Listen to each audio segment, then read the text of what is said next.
Hi and welcome to GoPro Tutorials and Films, and in this tutorial we're going to be looking at ProTune and what it can do for you as a filmmaker.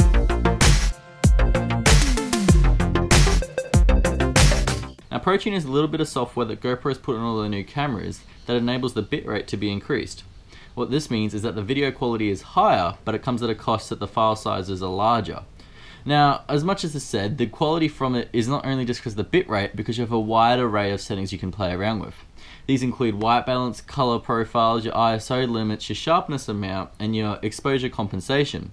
Now all these are dependent on the shot, but there are certain settings that can get the best quality that you can from the GoPro. And these includes that white balance is on native. Now the reason for why I choose white balance on native is that it even makes the shots just slightly more flatter than just having GoPro flat on with the color profile.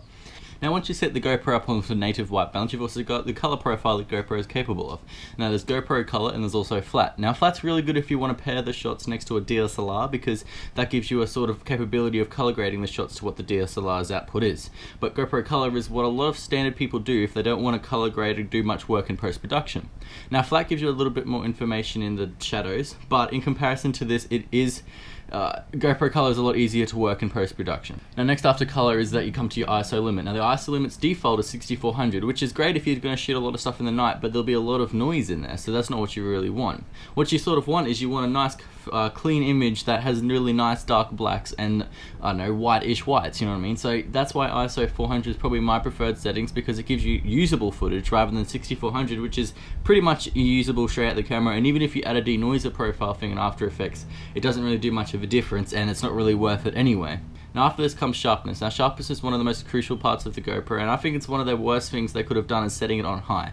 Now setting the GoPro sharpness on high may be good, but there's shots where the sharpness is so overdone that it looks bad and it's nearly unusable footage. So what I'd recommend is putting the sharpness on low. Now the reason why I say this is because if it is too soft and you do want to sharpen it, you can just do it in post-production and you've got that flexibility. While putting it on high, you're restricted to only having that sharpness, and if you can only more sharpen it. But in most cases, the issue is with that is that, you know, it gets so over sharpened that it just looks bad, and you'd rather put it on low so you get the best quality out of your GoPro. And your last thing is your exposure compensation. And this is one of the most important things with the GoPro, and the reason for it is because not many people actually know what it does. It's really quite simple, is that if you put it on 0, it'll be straight up what the camera expects. White should be white and black should be black, and they use a grey page that does that all for you. Now what this means is that if you put it to minus 0.5, it will slightly make the image slightly darker, and if you go to plus 0.5, it'll make the image slightly brighter. Now the maximum's +2 and -2. Now when you put it on -2, it's extreme, it's dark as, like the only reason you'd want to do it is you desperately need to have that detail in the sky. And when you do +2, the only reason you'd ever do that is if you don't want any detail in the sky, and for some reason the GoPro is not compensating enough and you want detail out of those shadows.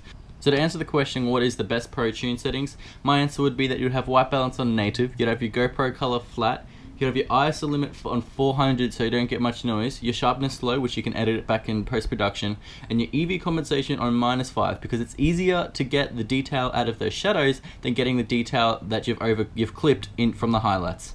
That's it from me, guys. Hope you enjoyed the tutorial. Like, comment, and subscribe, and I hope to see you guys in the next one. Peace.